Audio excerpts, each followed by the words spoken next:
So for this part of the session, we wanted to talk about the mandatory pieces of evidence that we've introduced, and also some examples of good and bad evidence that you might want to include or to think about when you're updating your training plans.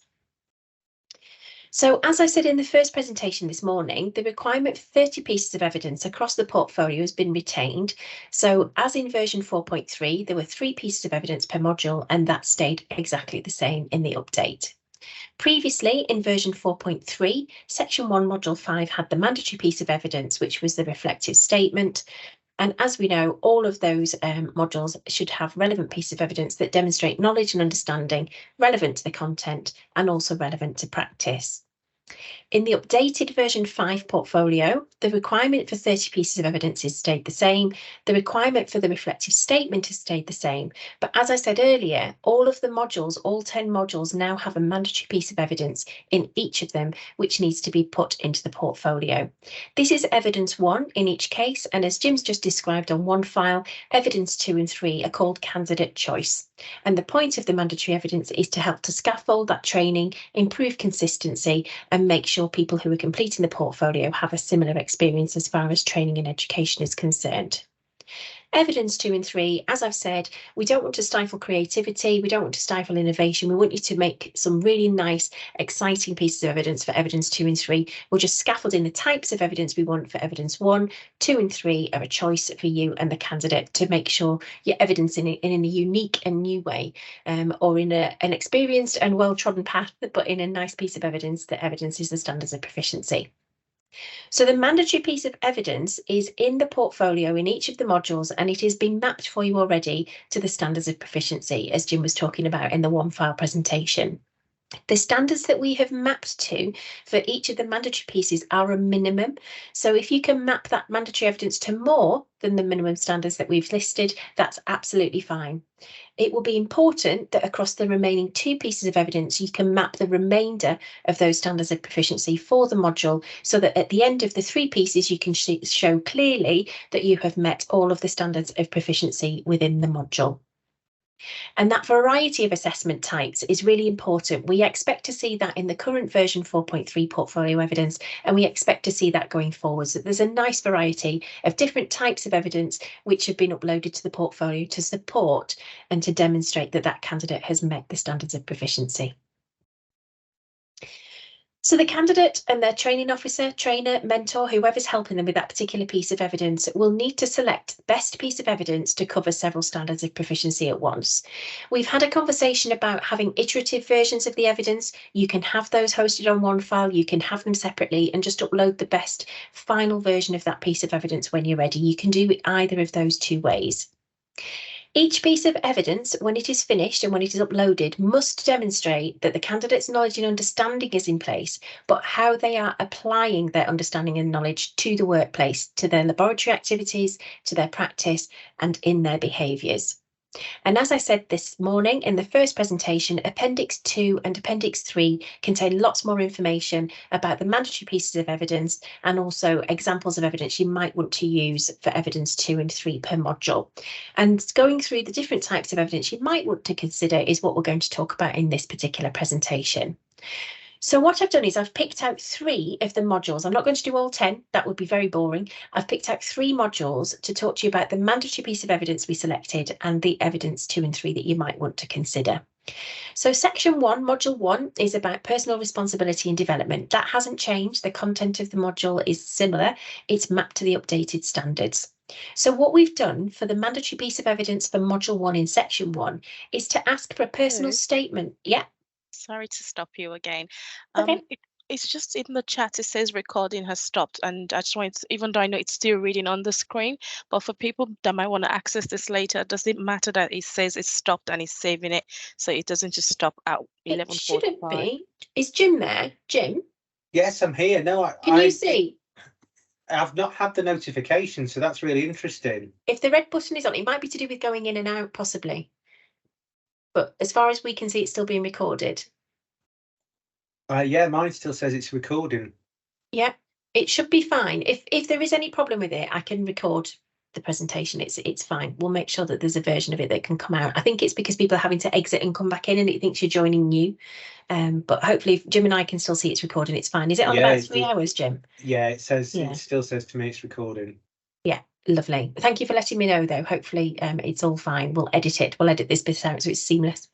So for section 1, module 1, the mandatory piece of evidence is a personal statement that is demonstrating understanding of the limits of practice and how the candidate acts accordingly. So again, when we talk to lots of different training officers and to people who are involved in training around the UK, they said this is something that they tend to ask them to do anyway. And underneath in the grey box, you can see there's a bit of a description about what kind of things we're expecting to be involved in that personal statement. So it's about the candidate talking about how they've been supervised and trained or mentored to undertake specific tasks in the lab, and reflecting on the types of activities that they can undertake autonomously when they've had their training, but also thinking about how do they know they're working at the right standard, how do they know they're competent, how do they know they're doing it well, and if they are working at the edges of their scope of practice, how do they know? What do they do if that happens? And how do they put that right? Who do they talk to? How do they resolve any issues? How do they make sure that they're not trying to work beyond their scope of practice? So it's a nice package of information that they can write about how they've been trained, how they know what they're doing and doing it well, what happens if they get to the edge of their scope of practice and what they would do to seek advice. And all of that will be encompassed in the personal statement. And we've mapped it already to the standards that we expect to see, and they're listed on the bottom of the slide for this particular bit of mandatory evidence. For the rest of section 1, module 1, we've suggested some types of evidence in this slide that you might want to include. They're not exhaustive. There may be other things that you already have in your training plans that work particularly well for this module, and you want to keep them and just adapt them slightly to emphasize that demonstrating in practice aspect of them. So as you can see, we've just listed 4 different things. I'm not going to read through all of them. These are taken directly from the module descriptors, the module guides, which are up on the website. So you can go and find them. They're also in the guidance documents. So you can have a look at the things we've suggested, and you can look at the things you already do. And if you already have a piece of evidence that works well, by all means retain that and just make sure it maps to the updated standard numbers. Section 2, module 2 I've included because people are a little bit worried about equality, diversity and inclusion because it's expanded so much.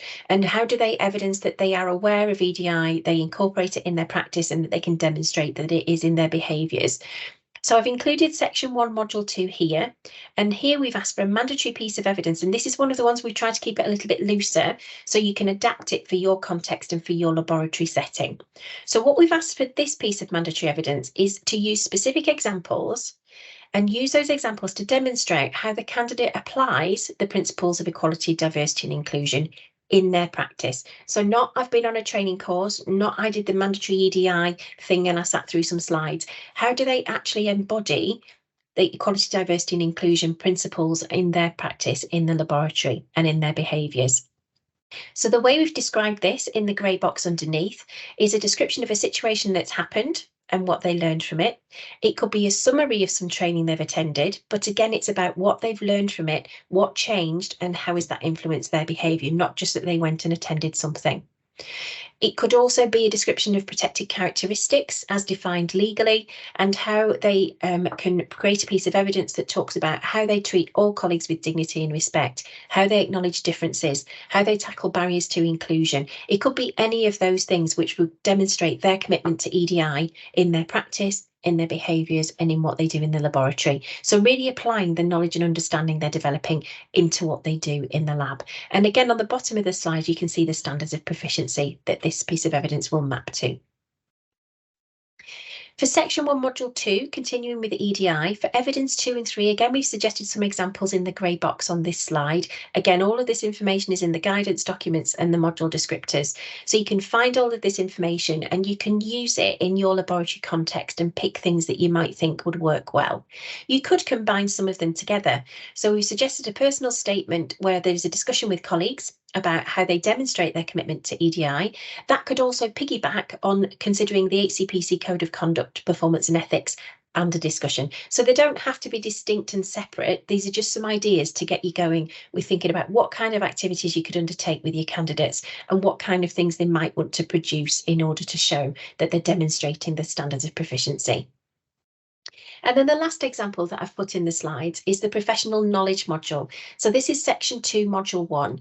This is the module where the candidate should really evidence the knowledge that they have from their degree programme or their non-accredited degree and top-up modules. So we're really looking for a good understanding of the clinical specialism that they're doing the portfolio in, or across the areas if they're working in blood sciences, for example. So what we've asked for this module, for the mandatory evidence, is a case study that's based on the tests that are performed in the laboratory, and underpinning that, their knowledge and understanding of what the normal physiology would be in a person who doesn't have a disease, and also the disease progression for that particular disorder that's been investigated by the test. So we're looking for the candidate to integrate the knowledge and understanding of the scientific information with the results they get in the laboratory, make it a very specific case study that demonstrates their knowledge and understanding in the context of what the laboratory does. So again, in the grey bit, we've explained what that might be. It's about integrating that theoretical understanding with a case study based on data from the laboratory that showcases both their knowledge of the scientific information along with the test, how it's performed, what it shows, and can it be used for prognosis, can it be used in diagnosis, can it be used in monitoring the disorder. So there's lots and lots for them to go at. And again, this was one that when we asked lots of training officers who said, we actually do this anyway, we always do a case study for this module. This is a really good one where we can get a case study in.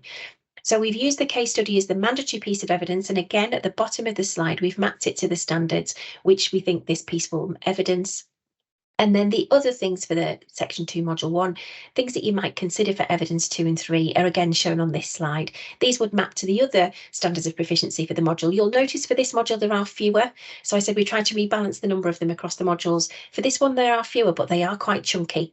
So it is all about a whole degree's worth of knowledge, clinical specialism knowledge, and condensing that down into 3 pieces of evidence. So we've given examples here of, again, looking at a laboratory investigation, explaining the scientific principle behind it and how is it used in the laboratory for the patient. The diagnosis, prognosis and management of a disease, again, linking theoretical knowledge to practice, or discussing the etiology of a particular condition. So it may be something that they are aware of in the lab. It might be an unusual test that's not run very often, but it's a disease they're particularly interested in, and they would like to talk about the different changes that happen in the patient and how that translates into something that can be tested for in the laboratory to monitor disease progression. So lots of different ideas and examples of how they can integrate professional knowledge with their practice and demonstrate that they meet the standards of proficiency. I get asked this question a lot. It has been in the chat already today. So you are asking us to map different standards of proficiency to one piece of evidence. How big can it be? Or how big should it be? Or how big can it be? So what we would ask you to do is to think quality rather than quantity. So it doesn't need to be a big piece of evidence. It's a really, really important skill in science to be able to condense complex information into shorter, clear, concise summaries for people so that you can communicate that clearly to any audience. That's a skill that we're trying to develop in the placement students, apprentices, or colleagues who are working in the laboratory. It's something they should all be able to do as a scientist. So it may be that they use diagrams, photographs, obviously anonymised, any data will be anonymised, or flowcharts of a particular activity or something that's happening in the lab. But we would expect them to annotate that to show their knowledge and understanding and linking it directly to practice. We expect them to be able to start maybe with a draft piece of evidence that's quite large and hone and condense and reduce and cut that down so that it becomes a piece of evidence that is clear, concise, and of an appropriate length. So what we would suggest in the guidance documents is that if it's a written piece of work, if it is just a written piece of work, not with diagrams, not with annotation, just simply written, that we would expect it to be 1,500 to 2,000 words in length. The reason we've suggested that is that's 2 to 3 pages, depending on font size and depending on how you set up the pages. But that should be enough for them to explain clearly what it is that they're talking about and make it relevant to their practice. It's easy to write a very big verbose piece of writing. It's not easy to condense that down and to make it simpler and easier to understand whilst retaining the right level of information. It can be that if these are digital pieces of writing, which they will be, that you can include the reference list and that won't be counted in the word count, or you could use hyperlinks to references if you want to, so it doesn't need to increase the size. But we expect a reference list, not a bibliography, that it's referenced appropriately and that those are included within the piece of evidence. They wouldn't count in the word count. So we suggest 2 or 3 pages for a single written piece of evidence if it's more of a single written thing, not broken up with questions and answers and not describing diagrams, annotation, flow charts, that kind of thing. So the kind of things that we would consider that would be good types of evidence are summarised on this slide. Again, I'm not going to go through the whole list. You'll have the list to refer to. And these are also encompassed in the guidance documents. I've taken these directly from the guidance documents for things that we've suggested across the modules. So these are things, again, you probably already do them as part of your training plans. It's about tweaking them slightly so that they show the demonstration of practice more clearly. So these are the kind of things that you could think of using for pieces of evidence across the modules, and you can use any combination of these. We do like to see a variety. We've said that a few times. We don't like to see the same types of evidence over and over. It's useful to see different kinds of evidence, and some modules will lend themselves to more of certain types of evidence than others. But those are just some ideas of the kind of things that you could use as evidence. You'll see the next to last one is a DOP, direct observation of practice.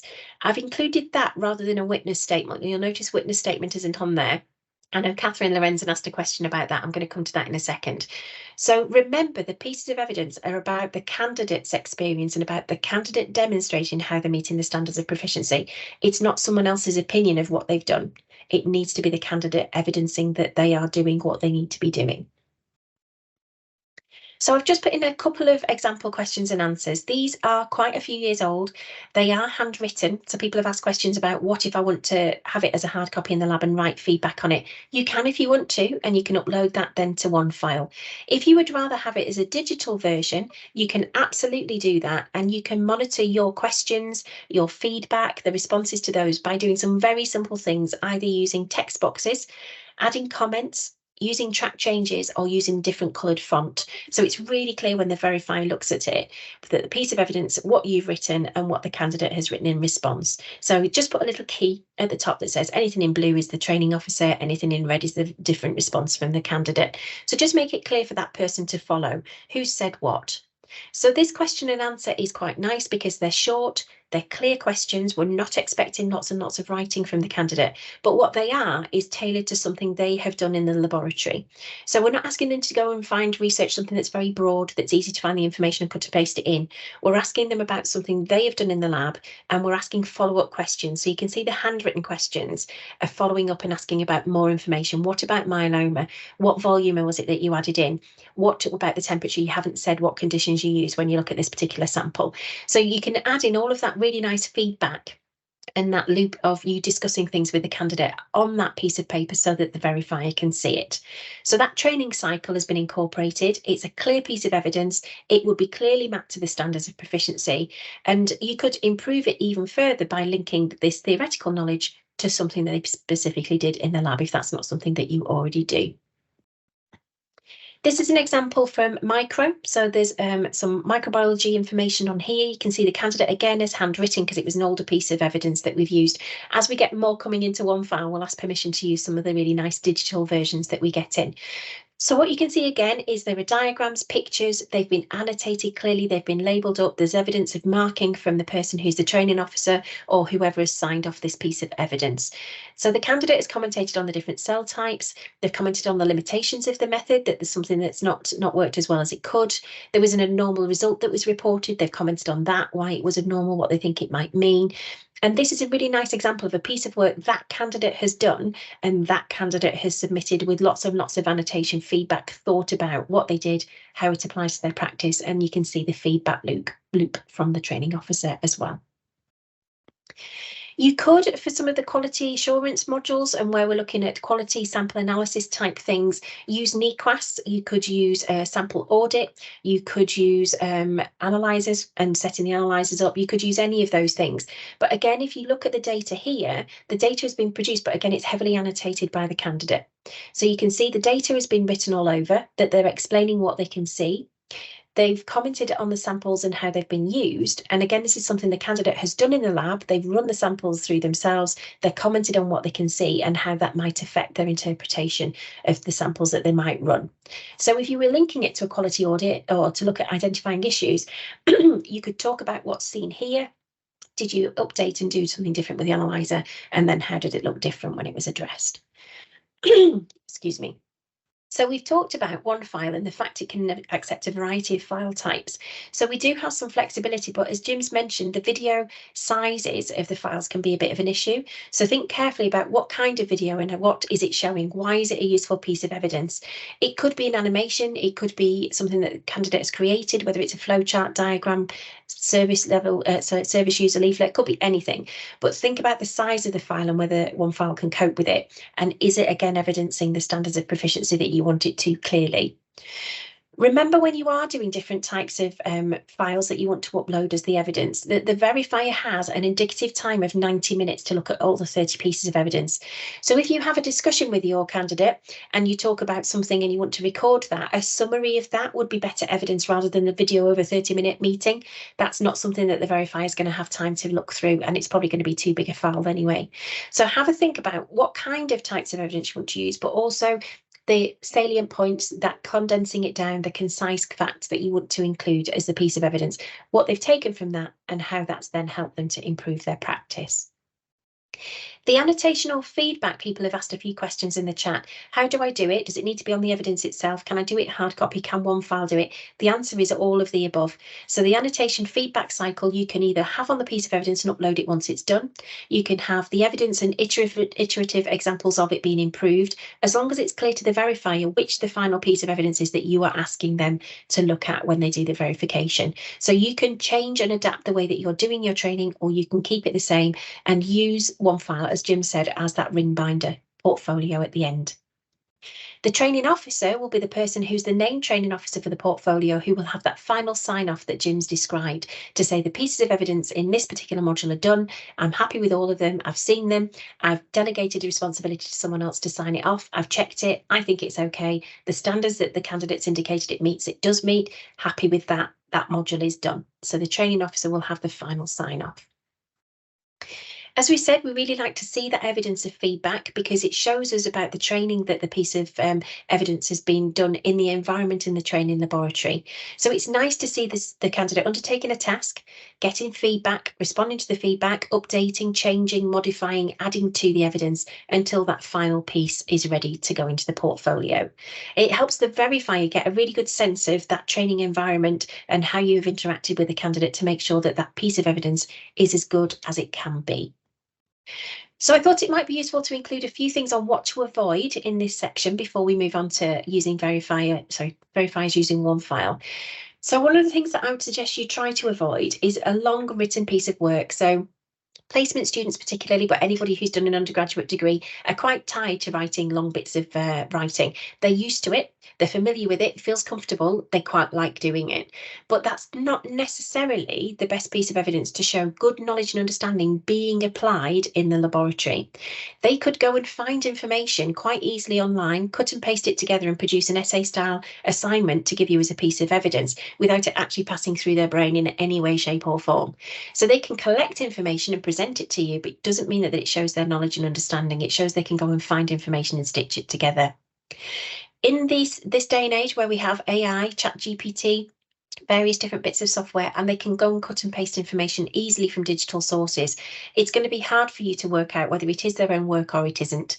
So it's much better to make it tailored to the laboratory and to that particular candidate so that it's clear it's their knowledge and understanding they're showing you. So the more bespoke it can be made to them, to their training environment, and to samples or anything they've done specifically in the lab, the better.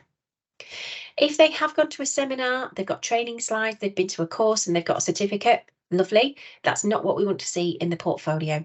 We don't want to see slides printed out and put in with no annotation. We don't want a course certificate to be included. It doesn't tell us anything other than they were in a certain place at a certain time. What we do want them to do is to talk about why did they go on that particular training or course? What was it they were trying to find out? What did they want to have more training on? Why did they think that was necessary? Did that help them to improve? What have they learned from doing that particular course? And a gap analysis about, is there anything else they still need to know? Do they want to do a follow-up? Have they done some extra work on their own after that? And how did that then improve their practice in the laboratory? So when they did laboratory-based tasks, how did that particular training thing they went to, course they attended or whatever, how did that help them to do what they need to do? That's what we do with CPD. We don't just say we've been somewhere, we say why we did it, how it's helped us and how it's improved our practice. And that's the kind of thing we need to get our candidates used to doing as well. Witness statements, Catherine, I'm not a fan. I don't think a witness statement from someone else evidences that candidate is showing how they demonstrate the standards of proficiency.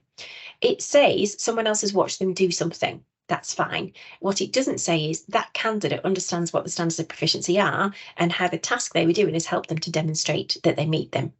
So a better thing to do is probably what we talked about earlier, the direct observation of practice. Somebody could watch them do something, have a discussion with them about what they did, what went well, what maybe they could do next time. If they did it brilliantly and you think there's nothing to improve, you could tell them that and give them that feedback and ask them to train someone else and say that that's part of their practice and they've used it in the laboratory and they could help to train other people as well. There's lots of different ways you can package that information so it comes from the candidate and they understand what the task is they did, why they did it, what they did well, and how they can improve going forwards, or how they can disseminate the good practice that they already have. That's a much better piece of evidence than a witness statement that says, I was in the lab on this day, I saw them do this thing, signed off. So please don't use witness statements unless there's lots of information in them, including a discussion with the candidate about what they did and why. Plagiarism and academic misconduct. So we've talked about long essay style pieces of evidence coming in. It's better if you can avoid them, but there is a plagiarism statement in version 4.3 and also in the new version 5 portfolio. I've strengthened it in the new portfolio and it says quite clearly, I am saying this is my own work. I have not plagiarized. I have not used AI, including but not exclusively ChatGPT, to generate the evidence in this portfolio, and the candidate will sign that off. It's easy for them to go and find information online these days. It's not easy for them to write something that's very bespoke to them, the laboratory, the data they've produced, and something specific you've asked them to do. So if you want them to go and use bits of published material, whether that's a journal article, whether it's a textbook, whether it's something from one of the standard things that you ask them to do in the laboratory, manufacturer's instructions, that's fine. If they want to reproduce something from an SOP, and I do mean an SOP, not a standard of proficiency, from a standard operating procedure in the lab, if they want to reproduce something, they need to see where that's come from. They need to acknowledge where it's from. If it's a diagram, they can say reproduced from and then put the reference in. When they are writing, if it's something that is unique to them and it's their information, that's fine. If it isn't, they need to be referencing it to the source material to show where they got it from. But then remember, they're applying that to what they do in the laboratory. So if you are giving them pieces of evidence to complete, which are about using knowledge and understanding, but applying it to practice, the scope for them to plagiarize is much reduced.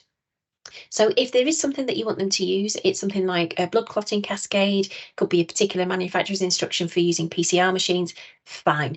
Ask them to put that in, but then explain it. Why is it useful? Why have they included it? How is it involving improving their practice in the laboratory? So make it much more about demonstrating in their practice rather than just information. We did do a support hub in August that was about plagiarism that Jim was hosting. So if you want to find that, it is on the IBMS web pages. It's really easy. It's open access.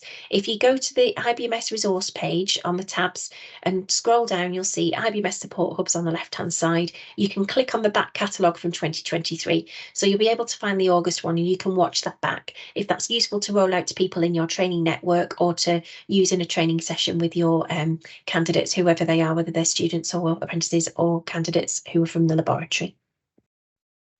And that is it. Again, a whistle-stop tour, trying to keep us on time, but I will come out of the presentation and I will come back in to Teams and pick up if there are any questions, if anybody wants to ask anything. So I shall stop sharing my screen.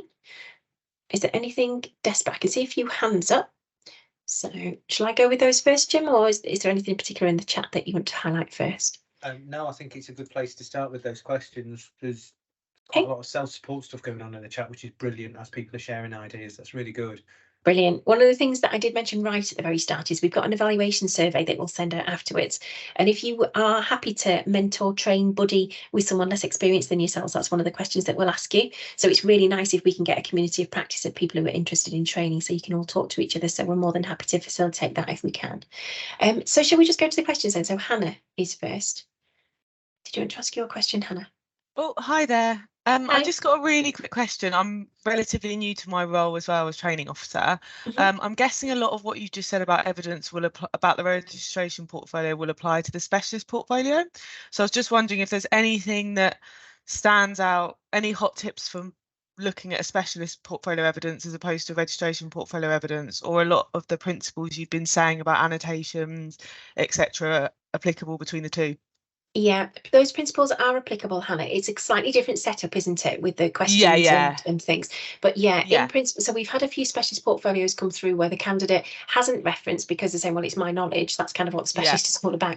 But actually, they've used things from other sources, and we've asked them to put the references in. So if it is something they've taken from somewhere, they just need to say so. And then it's when it's their own knowledge, it's very much more conversational language. So it should be quite clear between the two. Okay, thank you. No problem. Catherine.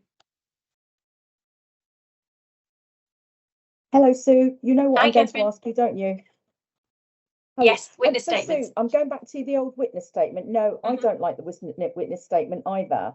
But I do think it's, when you're talking about different varieties of evidences, it is sometimes nice to have that in there. So do you think it would be good if we had a witness statement, but attached to that, maybe the competency annotated, of course, of the actual procedure that we are witnessing? So, for instance, if you were witnessing somebody to be able to, I don't know, practice in equality and diversity in the laboratory, that maybe they also attach their equality and diversity certificate from mandatory training that they've annotated.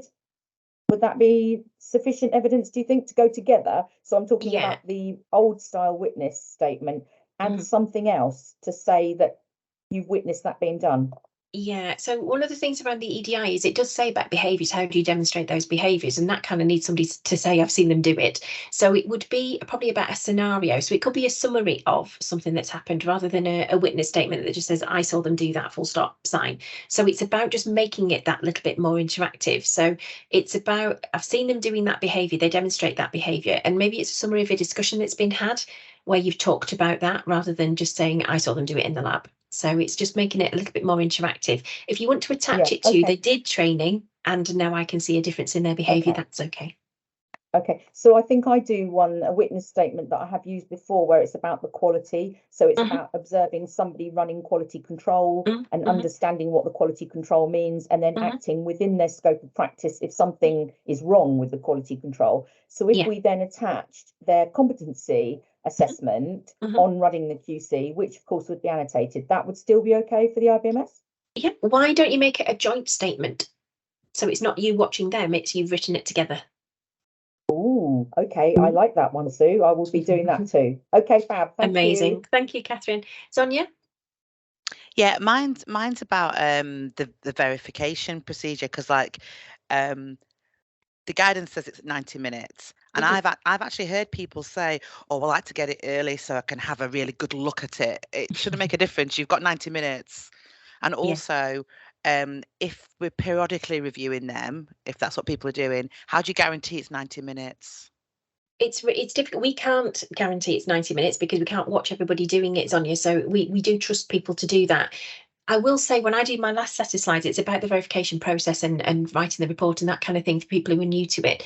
What we say is ask for it early so you can check there are no issues. So at the moment where we're sending out 30 pieces of evidence on emails, it's easy to get one missed or to forget, or it won't open or something like that. So we are advising people to ask for them early just to check they've got them all and they can open them, but not to then spend the week in between they receive them and they do the verification looking at them intently. So we have to trust people, but we get feedback from the labs and we get feedback from the verifiers. And if they feel they've had a bit of a grilling, then we can speak to that verifier and say, okay, it's meant to be 90 minutes, checking it over, and then you talk to the candidate in detail about what they do. Lovely, thank you. No worries. Nazia?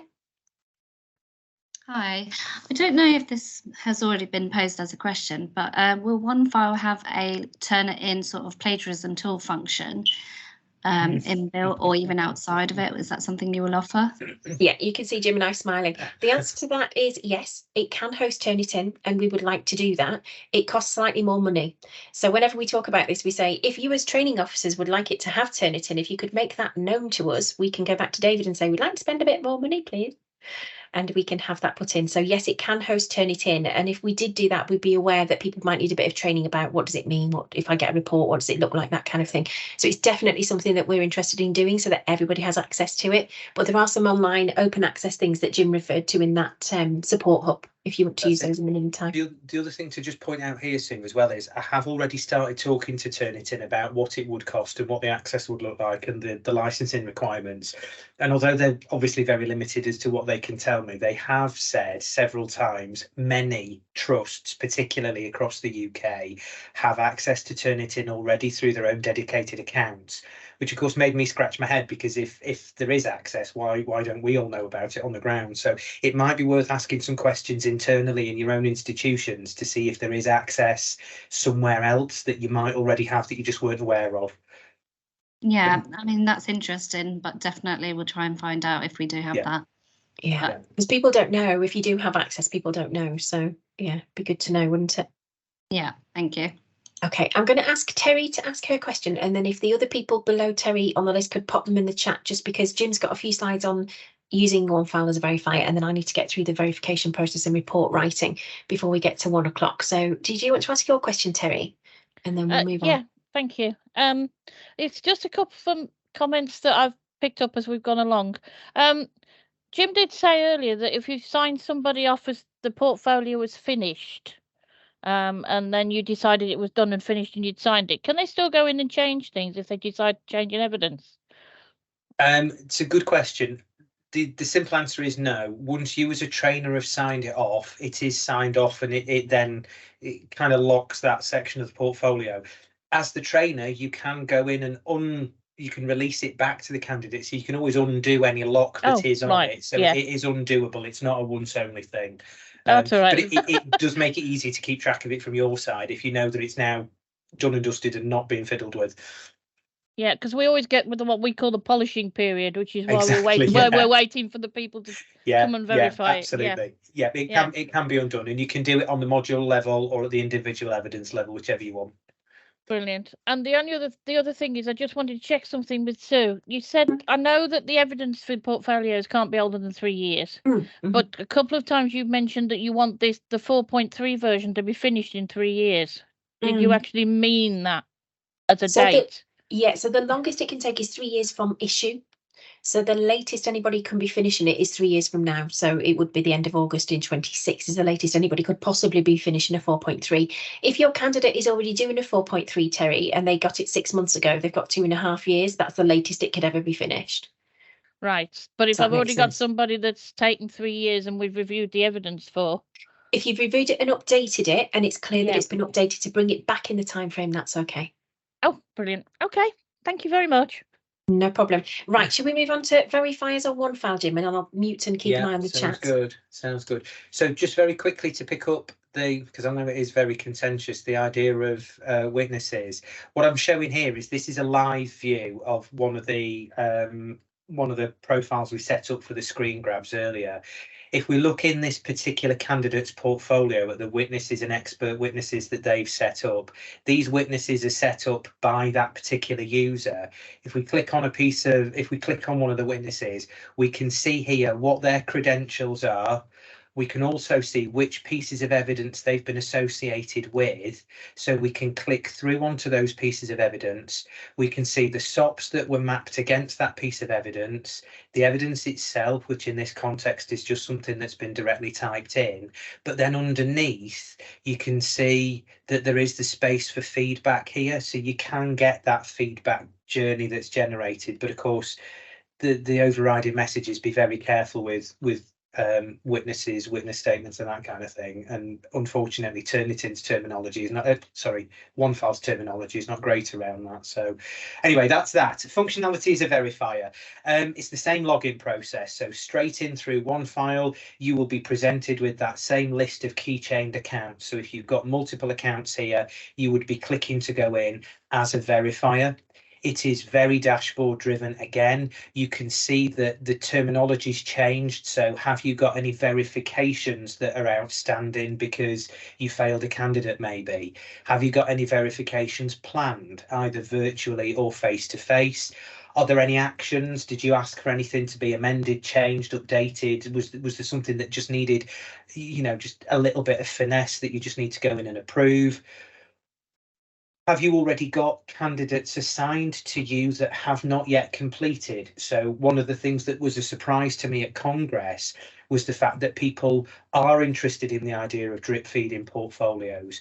And of course, if you're using the timesheet functionality within Onefile, you can track roughly how long you are spending completing the portfolio. Again, it is all self-report, so it's only as accurate as you make it, but the functionality is there if you want it. Are there any tasks outstanding?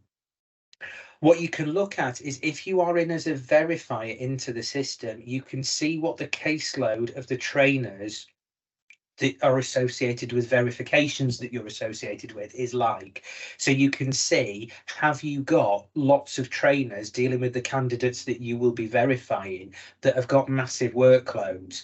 So this is part of a dashboard that's designed to be supportive. Can you maybe step in and help in some particular way, or whatever the situation might be?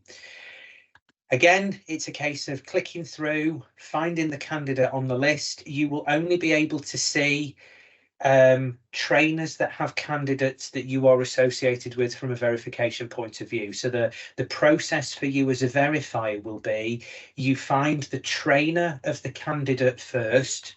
So click on that trainer, then you find the candidate that's assigned to that trainer. So it's that stepwise process. Narrow down to the trainer that is associated to the candidate, then from within that, the candidate themselves. When you get to that stage, you will be presented with a screen that's a little bit like this. Okay, it's not going to look identical to this because there's some of the little niggles that we're trying to work out with the system still. But in essence, what you will see is a single row in a table for each candidate that's currently assigned to you for verification. You will see a clickable link to the evidence with the anticipated completion date for that particular module, and you will click on that and it will take you through then to that particular piece of evidence. We still need to work on this because at the moment what Onefile wants to do is, as soon as section 1 module 1 is complete, it wants to send it out to the verifier to be verified. What will happen from here, I can't really show you at the minute because, like I say, the process we're still refining. But what will happen is when you click on each of these clickable links, you will be presented with the 3 pieces of evidence for that particular module. The mandatory piece of evidence will always be highlighted in red. The candidate's choice pieces of evidence will always be highlighted as purple. And if, on a very rare occasion, a piece of evidence has come from somewhere else, it will be highlighted in green.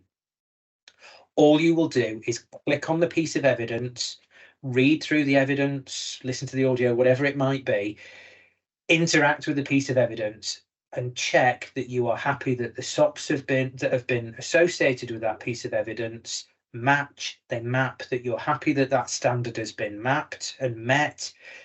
If it has, it's just a case of ticking the box at the bottom of the page to accept that piece of evidence. Job done. If you are not happy that that standard has been met, untick the box that you think is still outstanding, provide some feedback, hit the button at the bottom, and it will return it back to the trainer. Importantly, the process of getting evidence to and from people is always the same. So evidence will go from the candidate to the trainer, from the trainer to the verifier. If you're sending something back as the verifier back to the candidate, the journey is the exact opposite. So it will go from you as the verifier back to the trainer, from the trainer back to the candidate. And so what that means is that the trainer's got that control over the process to maybe intervene if necessary, to maybe have a discussion with the verifier, have a discussion with the candidate, whatever is necessary, to just make sure that everybody's in the loop and everything's working appropriately. We do still need to do some further work on this. At Congress, people were really generous with the time and have volunteered to help just organising this process and getting it set up and right. Part of that will probably be looking at the documentation that I think Sue's going to talk about in a few minutes, and looking at how we could get that into Onefile. In the interest of time, that is the last slide from me, Sue. So I can stop sharing my screen here, and then we can throw it back open to any questions and get some feedback. Lovely. Thank you, Jim. What I will do is I will share my slide now because people are still having to go out and in again when we swap between you and I. I don't know why. I don't know why that's a problem. So what I'll do is I will share my slides just so that they're on. And if anyone can't see them when I put them on, please go out and in again. And there's a couple of questions in the chat if you wanted to just have a look at those, Jim. There's a hand up, I think, as well. Whose hand is up? Stu, can you see the hands? I can't see the hands. Let me go back. I just started sharing, so I think it's my Jim, hand. it's Nua's got a hand down. Oh, thank you. Whoever's just Sorry. I don't have much experience in the training at all, so I've got just one question regarding the verify. When you say verify, is that the verifier? Because we've got verifiers that are internal, that trainers verifiers. Do you mean the verifier that are internal who will check it before the examination, before the IBMS verifier? Okay, that's a good question, and it's one that we spent a lot of time thinking about. Is what will be that process internally to laboratories about making sure that the portfolio is finished and ready to go to the verifier, i.e. the external person. That's part of the discussion that we actually need to have, because at the moment, whoever's associated with the candidate as the main trainer is the person that will get that final sign off of the portfolio and therefore put it in a stage where, as far as Onefile is concerned, it can be accessed and verified by the external person. If there needs to be that internal hierarchy and that additional check by somebody else, maybe a training manager rather than a training officer or something like that, then yeah, we can absolutely look at that. That would probably mean bringing another user role into play that Onefile offers, and it's kind of the discussion that we still need to have with people to see what works. Okay, just one last question regarding Verify. Do you obviously provide training for that? Do I need to apply? Because I'm interested. When we get to the end of this morning, Nuha, when I've gone through this next bit, if you've attended today, then you can apply to be a verifier. So we can buddy you up with somebody else, so you've got someone to talk you through the process. But yeah, by the end of today, when I've done the next bit, we'll have talked you through all the bits you need to know about the portfolio, types of evidence, verification, the report. So if you wanted to apply, my team will follow up and say, would you like to apply? And then you can fill in the application form. All right, thank you, Sue and Jim. Thanks. No problem. Do you want to do one more question, Jim, and then I'll start? Sorry, I was trying to catch up on the chat as well to see if I can. Oh, sorry, Olikemi's got a hand up. Should we do one more? Yeah. And then I'll get going, just so that we get through. So if you could type your question in the chat if you're not the first person on the list. Hi, Jim. Just to say, just a very quick question about all the screen grabs that you've presented today. I mean, it's very informative, but I just wanted to ask if you would have any videos either embedded into Onefile or on the IBMS site where you go through a live case to show how to use the system from a verifier's point of view and also from a candidate/train officer's point of view. Yeah, absolutely. That's a really, really valid question. So what we've got, and it is going to go live on the Institute's website today, is 2 documents at the moment, one that is designed for candidates and one that is designed for trainers. And it literally takes you through from the stage of, so you've received the email from Onefile saying you've got a username and password, what do I do next? So it will take you all the way through how to upload evidence, how to map it against the SOPs, if you're a candidate, as a trainer, how to go in and, you know, pick up that evidence from the trainer side of the system, how to accept the evidence, how to resubmit it. And all of that is filled with very similar screen grabs to what you've seen today. We have a big bank of screen captures that we've been collecting as we've been developing the system. What we're now doing is cleansing that bank so that we get rid of stuff that doesn't mirror what the system looks like now. And then once we've got those screen captures kind of cleansed, we'll make those available as a resource. So if you're setting up your own training, you can use those screen captures, or of course you can take your own if you wanted to. There is tons and tons and tons of stuff on YouTube that shows you how to update, how to upload evidence, how to sign things off. Some of it is quite old, and as the system's been updated, Onefile have changed the position of buttons or the icons or something like that, so just be a bit careful with it. But there is tons of support information out there. Onefile make loads of single page PDFs available as well as to how to do X or Y, and they very much use icons rather than roles as they do that. So you look for the picture and click the picture basically, to just try and make it as applicable to as many people as possible. Thank you. Thank you, Jim. Is it okay if you let anybody in who can't see the slides and just monitor the chat, and I'll get started with this very last presentation.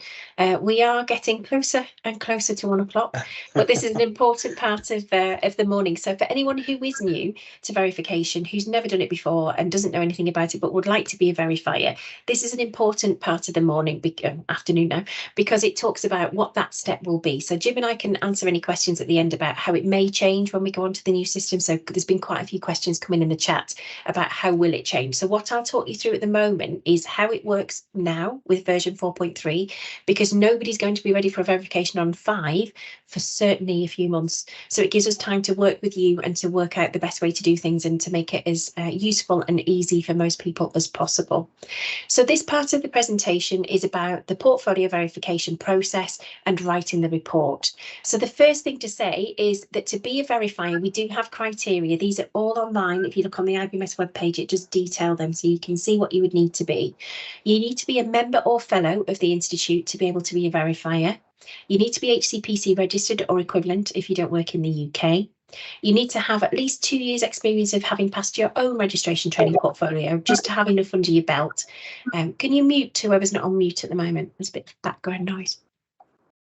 You need to also show us evidence of your CPD for the last couple of years, but as this is a renewal year, you should be having your CPD up to date anyway. And then either attend IBMS training session or a training session at your local university that we have approved. And if you can evidence that, you can send that in and ask if you can become a verifier. So we will have an attendance list for today. We can see who's been in the session, who stayed in the whole way through.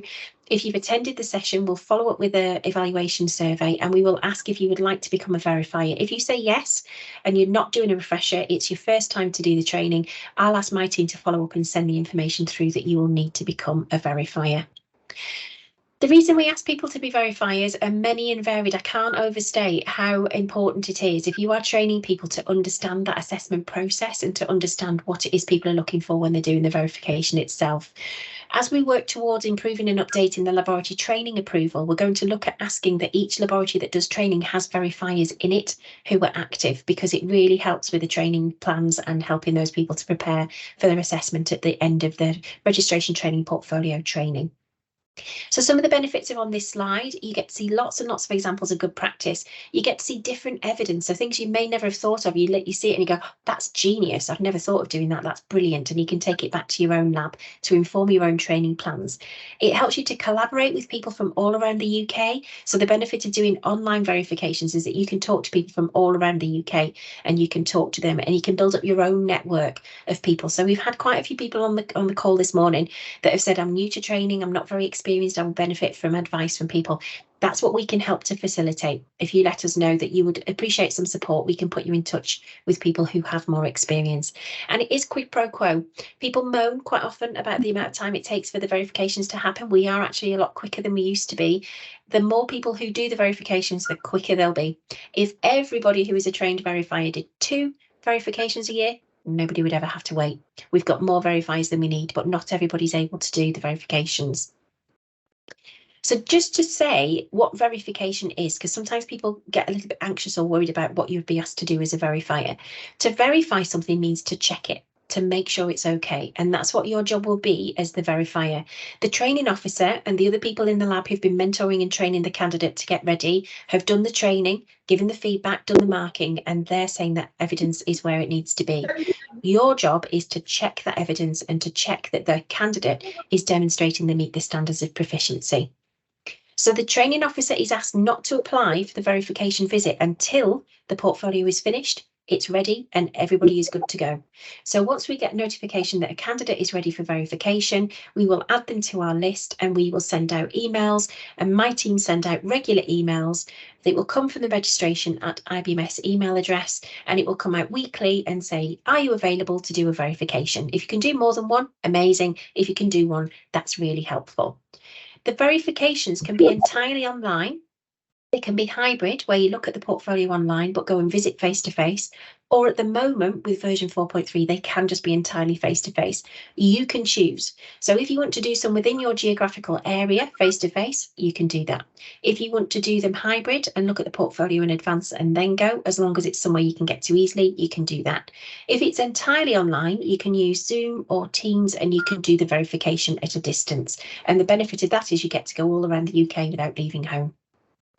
You'll be allocated the oldest portfolio that's waiting for verification. And the reason we do that is to be fair. So some people will have been waiting for longer. So you may be aware of someone in your network that's just finished the portfolio and they're waiting to be verified, but they've only been waiting a week.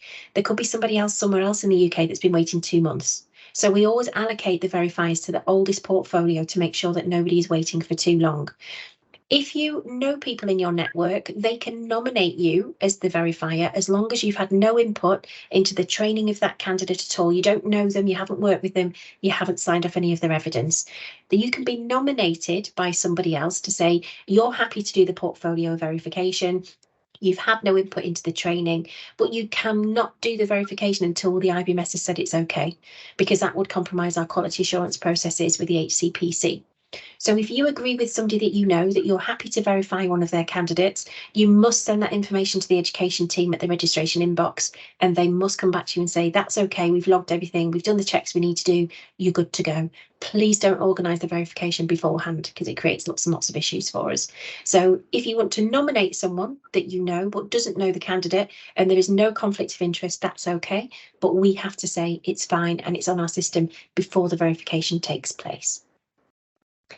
So one of the things that sometimes puts people off doing verifications, they do the training and they're really positive about doing it, and then they get a little bit worried about, oh, well, things could go wrong and I'm not quite sure how I'd handle it, and I might not do one for a little while, and they lose their confidence. So these are just some of the things that people have mentioned to me that they worry about sometimes with doing verifications.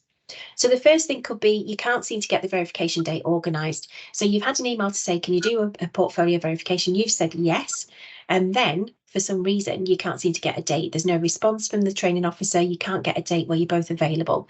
That shouldn't go on for too long. If it ends up being protracted, please let us know, because if you're tied up with that verification, it means you're not free to do another one. So if the candidate isn't ready, then we'll take you off that one and they can wait until they are ready and you can be assigned to someone who is ready to go. You might look at the portfolio in advance of the visit, whether it's face-to-face or online, and think that the evidence isn't good enough. It's your decision. You are the verifier. It's your professional decision if that portfolio of evidence is where it needs to be. If it isn't, I'll tell you what you can do about that, and you can seek advice. The next 3 bullet points are maybe on the day. So you could find that the trainee is upset, nervous, stressed, probably all of the above. It's a big day for them. We need to not forget that it's a really big day for them. So it's about working with them, breaking the ice, calming them down a little bit, and so you get the best out of them on the day. The IT might not be working, so I would suggest you have a quick Teams call if you're doing a virtual verification, just to check the IT is okay before the day. Make sure you can share screens and everything, not like we've had issues today. Make sure all of that's in place. And if you're happy, then that's all set up in time for you to do the actual verification online. It may be when you get to do the lab tour, as we talked about earlier, that the trainee doesn't actually demonstrate the required knowledge and understanding. So the portfolio looks good, the evidence looks nice, but when you talk to them, you're not quite sure that they're where they need to be. Again, at that point, you can pause and you can say, it's not today. It's not going to be a pass today because I need you to do more. It could be you could ask them to update evidence if that's the problem, or it could be that you ask to speak to them again when they've done more familiarisation with the lab, or when they've done more so that you're confident that they do know what they're talking about. They could be left to work autonomously in the lab. If you have concerns about the lab training, or when you give your decision, the training officer disagrees with you again, that can be a little bit uncomfortable. But again, it's something that we can help you with. So I'll highlight as we go through the things that we will do to support you as a verifier for the Institute. The main thing to say is keep calm. Everything can be sorted out. There isn't an issue we haven't come across before, and we're here to support you. So if you do find that there's an issue, please let us know and we'll do our best to support you and to help. If it's something pressing, you're about to do it, and the verification, you suddenly think, oh gosh, I'm not sure that I should. You can find, you can email or you can ring the Institute and they'll put you through to Tom, who's the education manager, me or Donna. So one of us can speak to you and we can talk to you if it's an immediate urgent issue. So if there is a problem, Approach it calmly. Nothing is irretrievable. You can normally sort things out by discussing with the lab or talking to somebody at the institute. So it's really important that you have that bit of time. So when we talked about agreeing a date with the verifier and with the training officer, make it a week, 10 days before, so that you've got plenty of time to receive the files, look at the evidence, make sure everything is okay. If there are any issues, you've got time to address that before the date. If you only receive things the day before or the day of the verification, that just gives potential for things to go wrong. So give yourself plenty of time, make sure you've received everything that you need to in advance and you're happy. Keep communication open with the lab. If you've agreed a date, suddenly that can't happen, it doesn't work, you can move it if you both agree. Talk to us at the institute if you've got any problems or issues and you want to have some advice. And if you do have some concerns and you think, I actually don't think I should go ahead, tell us and we'll follow up and we'll help you to decide what to do. But remember, when you've done the training and if you've been buddied by someone who's more experienced, you should feel confident to do the verification. You are the verifier in that situation. You've got training experience and you know what that evidence should look like in the portfolio. Please don't avoid a difficult conversation with a training officer. It's very easy to feel defensive about your own trainee or your apprentice or your student and think, well, no, what they've done is fine. You just need to be professional, keep it calm, keep it focused and say the evidence doesn't show what it needs to show. So it's not about the person, it's about the evidence. So if you take that step back, please don't avoid difficult conversations because if there are issues with training, we need to know about it. And you're the people who are out there in the labs who can tell us if there's a particular issue. And we do follow up and I'll explain to you what we do in a couple of slides. So how do we organise the verifications then? So as I've said, the training officer will let my team know that they have a candidate who's ready for verification and they will be added to a list. We'll send out an email and ask for people to come forward and we put you together. So once the verifier has been allocated to a particular candidate, we will then put you in touch with the training officer. So the verifier and the training officer will correspond by email and you will decide on the agreed date that you want to be able to do the verification and you will agree all the times and all of those things and make sure the candidate is available. We ask the verifier to contact the training officer within a week of that original email. So when you say, I can do a verification, we say, thank you very much. This is the person, this is the training officer you need to contact. Please contact them within a week, just so that it's fresh in your memory. You get in touch with them. They're not worried that they're left waiting for the verification to be arranged. Once you are in touch, you'll agree a mutually convenient date where the visit can take place, whether it's online or face-to-face, and all of that will be agreed. As I've said, it's up to the training officer to make sure that the candidate they've put forward is ready and that they are aware the verification is taking place and they can do the agreed date. If the date keeps moving, getting changed, please tell us because we can address that. So once you've been put in touch, you should know when is it going to be. Everybody who's involved knows when that is and you agree it's going ahead and that should be fine. For the version 4 portfolio, what we are asking people to do is to collate the 30 pieces of evidence together as electronic files. Normally, there's the odd paper copy still, but normally electronic files. We would ask you as the verifier to ask for the evidence at least a week before your agreed verification date. So it does give time for any of those issues that I've mentioned. You can't open the file, one of the pieces of evidence doesn't open, one of them is missing, they've forgotten to attach one of the 30 pieces. So make sure that you've just checked that you've got everything before you need it. Make sure you can open them and access the contents, that there aren't any issues, there's nothing missing, you're happy that you've got all the pieces that you need in advance, and then that will allow you to address any issues if you have any before you get to the online review. So you can make sure you've got everything that you need. You can break up that task. So we talked about the 90 minutes, you can break that up over the intervening period, but you shouldn't spend lots and lots and lots of time looking at the evidence. It should be 90 minutes when you count all the time together. When we get to the Onefile version, version 5 of the portfolio, we will be adding the verifiers. So we will know which verifier is being asked to add to who. We will add you and we'll make sure that we know when the date is going to be and that you can see what you need to see. Again, at least a week before the agreed verification date. So again, you've got time to go through, you can work it into your work week and you can make sure that you've got time to look at the evidence and see whether you're happy. We would ask you at that point, when we send the link through and say, here's your access, that you can check at that point that you can see the file. It's the right person. There's no issues with it. Again, there's nothing missing. There shouldn't be because the training officer has signed it off and Onefile will check. But just to make sure at that point that you can see what you need to see, you can access Onefile, okay? Again, giving yourself a week before the agreed date for the verification will just give you time to let us know if there are any issues. We can resolve them for you and that gives you plenty of time to review the evidence before you do the online verification. So what we ask is that you use that 90 minutes to look at the portfolio of evidence. We can't, as I've said, mandate it. We can't watch everybody doing it, but it should be 90 minutes. If you feel that the verifier is taking much longer than that and is picking over tiny little details, then please let us know, because we can talk to the verifier about the process that they use to review the evidence. It should be a holistic overview of the portfolio overall. The report form asks you to sign off that the standards have been met, but it's part of the portfolio and also the lab tour. Once you've done both of those bits, you can make a decision if that candidate has adequately met and demonstrated the standards of proficiency. We ask on the form, the report form for the verifier, that you sign it to say you can see that all the standards of proficiency have been met, that they've been signed off by the training officer, and you can see that they've all been done. You could start the verifier report form and start putting comments in as you're looking through the evidence in advance of the verification itself. And sometimes that can be helpful, because you can make a note for yourself to say, for this module, I wasn't sure about that piece of evidence. I could pick that up in the lab tour. Maybe this bit of evidence wasn't as strong as it could be. I'm going to ask them a few more questions about that. So it helps you. It takes the pressure off on the day, because you've already started to formulate some questions and things that you might want to explore, but not spending longer than the indicative 90 minutes. When you do the portfolio review, the verifier might identify that there's some little issues, there are some bits of evidence that are not quite right.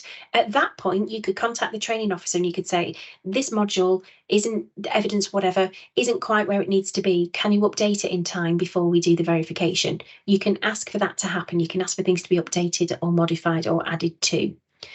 If you've got serious concerns at this point, you look at the evidence and you think it is nowhere near, it's miles off, there are lots of issues, I'm not sure that they've met the standards in quite a few modules. At that point, you need to contact the Institute and tell us your concerns, and you can postpone the date. You don't have to go through with it if you think the portfolio isn't ready. So look at the portfolio. If it's a few things that you think that's fine, I can pick those up in the lab tour, that's not a problem, go ahead. If you think the portfolio is not ready, the evidence is not at the right standard, and you're not sure the candidate is ready for verification, you can contact us and we can postpone that until that evidence is updated or the changes made to the portfolio, and then you would go ahead. So you should only go ahead with the verification once you're happy that all the pieces of evidence are present, they're at the right standard, and they do adequately demonstrate that the standards of proficiency have been met. The minor issues or concerns you can address during the lab tour. You can talk about it. We said it should be a very interactive discussion. It shouldn't be a portfolio presentation where they just see a PowerPoint and say, this is what I do in the lab, this is what button I press, that's it. They should be able to have a discussion with you. It's a two-way discussion when they're doing the lab tour, when it's online or when it's face-to-face. So when you actually do that portfolio verification, whether it's online or whether it's face-to-face, we break it up into different sections. The first bit will be an informal interview with the candidate and with the training officer, and we give you 15-20 minutes as an indicative time. This is an opportunity to put everyone at ease, break the ice, have a chat with them in an informal way, make sure everybody is ready for the verification to happen. And it's important that the trainee feels able to talk during that informal interview, and that you get their views about the training that they've had, if there have been any issues, if there's anything that they'd like to tell you about. And at that point, you will also confirm several things which are on the report form. So the things that are listed on the bottom of this slide are covered in the first bit of the report form, which I'll show you here. So this obviously is the report form for version 4.3 portfolios. They're the ones that we're doing at the moment. So you can see there's a list of questions for the informal interview which have a yes or no. So you would put in yes or no whether these things have happened during the training. And for part 1B, the bottom box, you can see, based on the requirements of the HCPC Standards of Education and Training, we also ask you to make sure that those things have been in place for that particular candidate. If you identify any issues at that point, then you can make a decision about whether you think they've had appropriate training and will be able to pass, or if they haven't. It's rare that they get to the point of verification without these things being yeses where they need to be yeses. The next bit, once you've done that informal talk, is the verification bit itself, the laboratory tour. Again, it could be a physical tour in the lab or it could be an online, but it must be a very interactive discussion, not just a straightforward presentation where the candidate talks at you for the 40 minutes. This part is really important. It's just the verifier and the trainee. You should never have the training officer virtually in the room or physically in the room. This is for you to talk to the candidate by themselves. So this should be them talking to you about what they've done during their training, how they know about things, demonstrating that bit of applying knowledge and understanding to practice. This is the part where you would bring in the questions about the new standards of proficiency. So they may cover some of them in a presentation. It may be that you ask them some extra questions once they've finished presenting, but this is where you would talk about the new updated HCPC standards. This is where the trainee really gets to show off your candidate, whether they're a placement student, apprentice, or a candidate from in the lab, how they are showing that they're fit to practice. That's what your job is as the verifier, is to sign them off to say they are fit to practice, they've got the knowledge and the competence that they need to be able to finish their training and to register as a biomedical scientist. So it's really important that you give this time. We say 40 minutes. If it takes 5-10 minutes longer than that, that's okay. It shouldn't take an hour and a half, 2 hours. So it should be less than an hour, 45 minutes to an hour tops, and you should be able to get through everything that you need to get through. Remember, it shouldn't be a monologue from them just telling you things. It should very much be an interactive discussion between the two of you. So you can probe any areas where you thought you might need to ask a few questions based on the evidence in the portfolio. The candidate should be able to give you an overview of the facilities, equipment and lab environment where they've done their training. They should be able to talk about basic knowledge of the procedures, techniques that they've been doing and equipment. So you could pick a couple of examples. They don't need to tell you everything about everything, but you could pick a couple of examples and ask them to talk you through. It should be that question and answer session where you get to ask lots of questions of the candidate. Remember, it's the threshold level of knowledge and skills that you would need as a biomedical scientist. It's not the specialist portfolio. It's about, do they understand what they need to understand as somebody at the entry level for a biomedical scientist? So make sure you're pitching your questions at the right level. And it also gives you that opportunity to just double check if there are any areas that you think, I'm not sure that the evidence said it very clearly. I'm just going to check that they do understand that, or they can demonstrate that they do this in their practice. So you can clarify any areas that you weren't so sure about during the laboratory tour. Once you've finished the laboratory tour, there is an opportunity for you to talk to the training officer if you've got any issues or concerns that you want to talk to them about. So this will be a meeting with just the verifier and the training officer immediately after the lab tour. You could, if you wanted to, talk about the good practice that you've seen as well, but really it's a separate meeting to talk about any issues if you've seen any issues before you talk to the candidate. It may be at this point you don't have any issues, you're quite happy with what you've seen, you're happy to proceed to giving the outcome. If that's the case, you don't need to have this optional meeting with the training officer before. You can meet with the training officer and the candidate together. So again, we give this as an indicative 15-minute meeting where the verifier would talk to the training officer and the candidate and give the formal outcome. We ask that you do this first. The poor candidate is waiting to know if they've passed or not passed. They're not listening to anything you say until you tell them whether they've passed or not passed. So if your decision is that they have passed, please tell them that first. And it's nice if you can give them a bit of feedback about things that they've done well, if you want to do that at that point. You should also give constructive feedback about things that you've seen. So it could be to do with the training in the lab. It could be the training plan that was in place. It could be that they've had a really nice collaborative approach to training across different disciplines. It could be some of the evidence is really innovative and new and you'd like to take it back. It could be that they've used resources really effectively across different training plans for different trainees across the labs. Anything that you want to give as constructive feedback, as well as things that could be improved, please do that during that meeting. So the official outcomes that you can give at the end of the verification are successful, it's a pass, in which case you can clearly say the candidate has demonstrated the minimum competence that they need to meet each of the standards of proficiency for biomedical scientists. If that's your decision and you agree that the candidate has passed immediately, then you can recommend in your report that the candidate has passed and that the IBMS should issue the certificate of competence to them. If it's unsuccessful at this point, the reason that you are saying it's unsuccessful is the candidate hasn't demonstrated that they have the minimum competence that you would expect against the standards of proficiency for a biomedical scientist. If that is the case, what you would need to do at this point is to give feedback on why that's the decision you've come to, and also give guidance about what they would need to do to address any deficiencies, whether it's the evidence, whether it's the lab tool, whether it's a combination of the two. So you would need to be really clear in your feedback about what it is that you think there was an issue and why you think it's not a pass on this day. Then you will talk to the training officer and to the candidate to discuss if there is a resubmission required for any of the pieces of evidence that will address the deficiencies that you've seen, when that will need to happen. So you'll agree a timescale where there's a few things that need to be updated and you'll agree, or it's so far from where it needs to be, and hopefully this will never happen, but it's so far from where it needs to be that it needs to be another verification, that it needs to be started again. That's not happened in the time I've worked at the Institute, but it is a potential outcome. Normally, the verifier and the training officer will agree a reasonable deadline to do the updates that are required, organise for another date, and then the verifier will look at the updated evidence or speak to the candidate again if that's what's required. Normally, the original verifier will complete that second verification unless the candidate, the training officer, or the verifier themselves will prefer not to. So if there's been an issue and you think, I really don't want to go back to the lab, I don't want to do the resubmission, you can tell us that. But normally, the person who's seen the portfolio originally will be asked to look at the evidence that's resubmitted. So once that new verification date has been organised, the candidate will then take further training, update their evidence, whatever it is you're giving them specific feedback on, to make sure that they're ready for the re-verification. It may be, if you were happy with some parts of the portfolio, you agree that you will just look at the updated bits of evidence in the resubmission. So you don't need to look at all of the portfolio again. Some of it you were happy with, you would just look at the new bits that have been updated, and you would look at that, whether it's just the resubmission of the portfolio or whether you need to do the lab tour again, and you would organise when you would do that with the training officer. Once you've carried out the verification, these are just some helpful tips for things that you need to do. So first thing, tell the candidate and the training officer what the outcome is. Have they passed or not passed? Make sure you put all of the information into the verifier report. Reflect on your own experience and identify good practice that you've seen, as well as telling them some things that maybe they could improve for next time.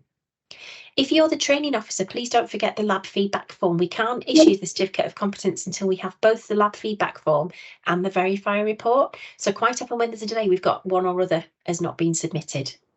If you do have serious concerns and you're not sure that you should pass the candidate or you shouldn't go ahead with the verification, tell us in advance and we can make sure that you've got some support to help you make that decision. And if it doesn't, if the portfolio or the candidate doesn't meet the standards required, you can refer them for reassessment. You don't have to pass them on the initial go if you don't think that's the right decision. So very quickly, just a little on the verifier report. I know that we're getting close to the end of the time. Just to show you some good practice, we ask in the verification report that you say that the candidate has met the HCPC standards of proficiency in the modules. There are boxes for you to cross or to tick to say that that is true. If some of the standards have been met through the evidence, but not fully, you can discuss them with the candidate in the verification visit or by asking them to resubmit that updated evidence. It's good practice as you were going through to write brief notes about each piece of evidence, what was good about it, what was required to improve as you go through the report form. So what I've done on the next couple of slides, and I'll go through them quite quickly because you can go back and look at them on the video, is this is a report form for the version 4.3 portfolio, and this is section 1, module 1. What you can see the verifier has done is check the boxes to say, yes, the standards have been met. And then they've written evidence 1, evidence 2, evidence 3, and they've written some comments about each piece of evidence. It's really useful for them when they come to do the lab tour to remind themselves what they liked and if there were any questions they wanted to ask. And it's really useful for us when we receive the report so we know each piece of evidence was considered. This will be taken care of in the Onefile system because we'll set it up so that you can do that. This is section 1, module 4. Again, you can see that the verifier has crossed the boxes to say the standards have been met, and they've written comments on each evidence piece 1, 2, and 3. Where it's good, they say it's good. Where they could have added something else, they've suggested that as well. So this is a really useful thing for the training officer and the candidate to look back on, and for the training officer to inform training going forwards. And then the last example, section 2, module 3, again on quality. Evidence 1, evidence 2 and evidence 3 have been described in detail. It says what's good about them. It says if it's nice, new, novel, different, and it says if you could also use something slightly different. So that's a really nice detailed verification report. And we've got some examples we can share with you of ones that are good and not so good so that you can have a look through them. At the end of the report, there's a box for overall comments about the quality of the evidence and how the candidate performed and the training environment. We ask that you fill them in because, again, we look at them. My team look at them all, and if there are any issues, they elevate them to me.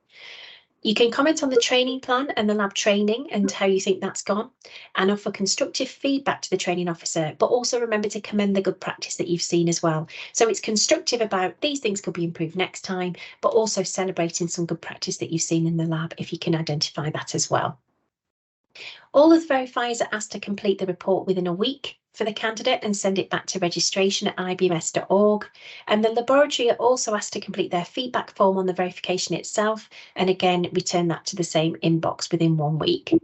If we don't get either report, we can't issue the certificate of competence. So it's really important, whether you're the training officer or the verifier, that you get the reports back to us quickly, and then we can issue the certificate of competence and send the pass list to the HCPC. If there is an issue, if you either ring and speak to us or you put something in the verification report, we do have a process for screening the reports and picking up issues that you've written down. If the candidate, verifier or training officer raise a concern in either of the reports, then we follow that up if it's about the quality of training in the laboratory. And what we do is Donna and I both meet with the lab and with the person who's raised the concern to talk to both sides to understand what's happened. Is it a one-off? Is it something that's systematic? What's happening in the lab? Why have we got to this particular place? And that's a supportive meeting to work out why there's an issue and how it can be put right going forwards. So we speak to everybody concerned and we come up with an action plan and a timeline to resolve any of the issues that have been identified. We ask the lab, for the training lab, to send that through to explain to us what they're going to do and in what timeline, and we check that those things have then happened. If it's really, really serious and we think that there's a problem and the people who are waiting to be put forward shouldn't be examined or verified, we will say this is the training approval status has been suspended. We've only needed to do that once since I've been in post, so it's not something that we do lightly. But if there's a really serious issue, then we can say we're not going to look at any more portfolios until this is sorted out, and then we can accept them. We will look at the progress of verify reports for that laboratory going forwards to check that the issues we've identified have been resolved and make sure that there aren't any issues that are carrying forwards. And that's it. So just a reminder that report writing needs to be timely, within a week of the verification, as accurate as you can. Clear comments in those boxes are really helpful for the lab, but also helpful for us as well. And if you do ask them to change anything, if you can be as clear as you can in the feedback so they know what they need to action and how they might go about it, that would be really, really helpful. So I'm going to stop presenting now. I'm aware we're just past 1 o'clock, so if anybody's had to go, I apologise. I'll come back into the Teams meeting. And hopefully we still got lots of colleagues online and I haven't talked for too long.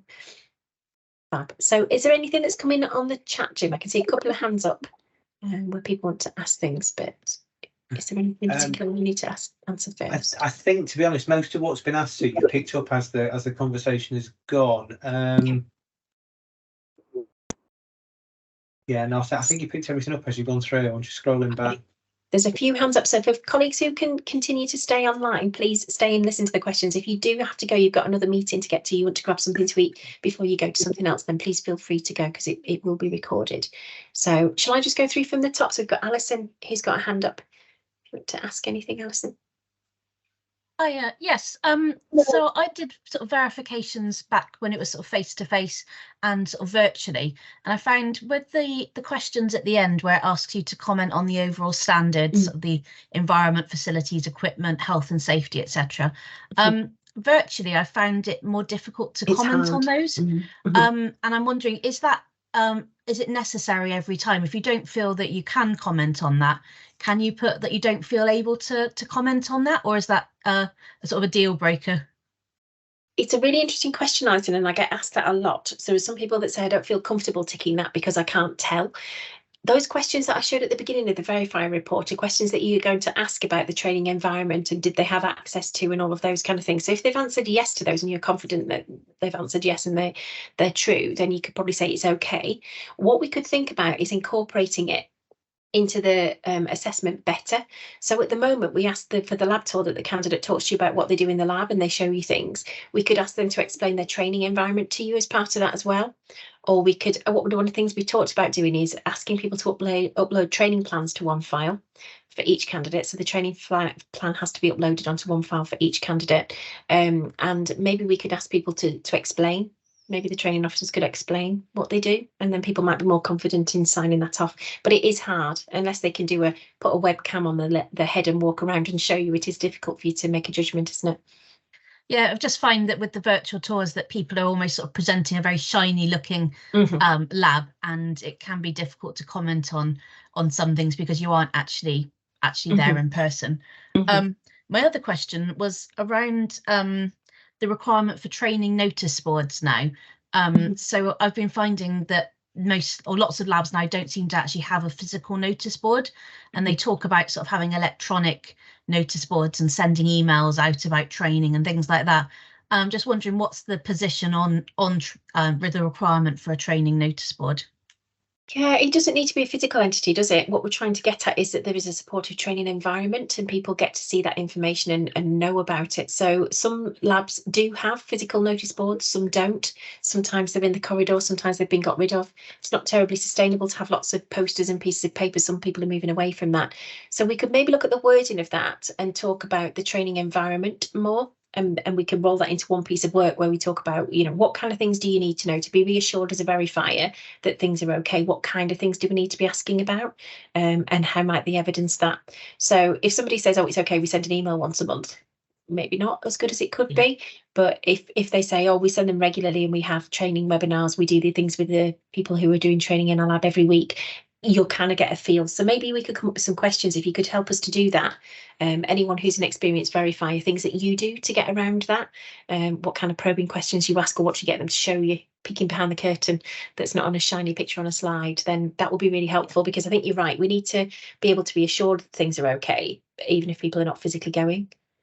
Yeah, I just think that sometimes the form hasn't necessarily sort of kept pace with the changes in how we're actually doing the verifications. Yeah, so I think that'll be really helpful. Thanks. Yeah, no problem. We talked about updating version 4.3 and then said, actually, if we leave that for now because we need to get 5 ready, it may be that we refine 4.3 going forwards, but we thought we're doing so many changes, we don't want to keep changing everything. So we've left it alone for now.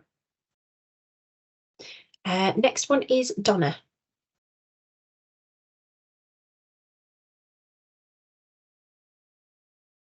I think you're still on mute. I was struggling to get myself off then. I'm going to be a little bit greedy and ask a couple of questions, but hopefully they're quick ones as well. The first one is for new people who are wanting to get onto the Verifiers list once they've attended the training, just with regards to the CPD summary, are you just looking against what the HCPC require? Just for any staff that want to go onto that list, how can I guide them in presenting that? Is it the same format as what the HCPC would expect? Yeah, and we don't need to do everything twice, Donna. So it should be, if you make use of the IBMS system to upload your CPD, great. It's not the best system. So if you use that, that's fine. If you don't use that, as long as you can say to us, this is what I've done in the last couple of years to make sure to maintain my CPD and make sure that, if the HCPC asked me tomorrow because I've just renewed, I could evidence it. It's not going to be as detailed as what the HCPC want, but sensible things that are to do with training. That's great. And then my second question is just in terms of using the new version 5 portfolio online, just so, because I can see that you're probably going to get bombarded with emails as the new system goes live and we start using it over the next month or so. Do you have like a pre-arranged time when you're going to start like sending out some a survey for some feedback or something, just so that we can kind of put some information to you once we've had use of the system for a bit? I think that's a really sensible question. Jim, do you want to answer that? I can do, yeah. So we do have a time scale for that. What I've decided, to be honest, is that the next month or so is going to be so intense. I've booked a period of leave in November, so I was gonna get my period of leave out of the way, kind of mid to late November, and then start sending out for some feedback, either this side or just the other side of Christmas. So yeah, towards the end of the calendar year. By that stage, we should have most people up to date, on board, our working processes in place and that kind of thing. We're able to take on feedback and change things. And we do have a dedicated inbox, don't we, Jim? We do, so yeah. So if you do have any, if you do have any feedback or comments or concerns, if you could email e-learning at all one word, no hyphen, nothing, just elearning@ibms.org. That'd be really good, because there's other people that access that inbox as well, so we can get things turned around and fed back quickly. Yeah, That's and great. if it goes into the reg one, it will go in with everything else that goes in reg. Yeah, So we've created yeah. a separate one. So If it's Onefile specific, yeah, please to e-learning. Thanks. no problem. Sophie's next.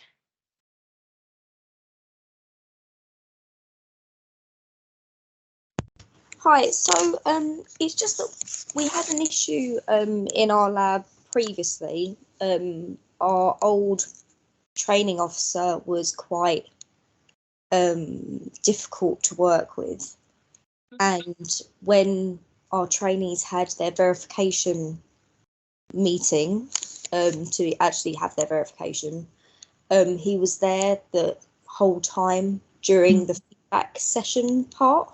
And I just wondered if it could be built into the new verifications to have a section where it's just the verifier and the candidate without the training officer present, to be able to allow them to give feedback freely, because they felt that they couldn't give feedback because he was standing there.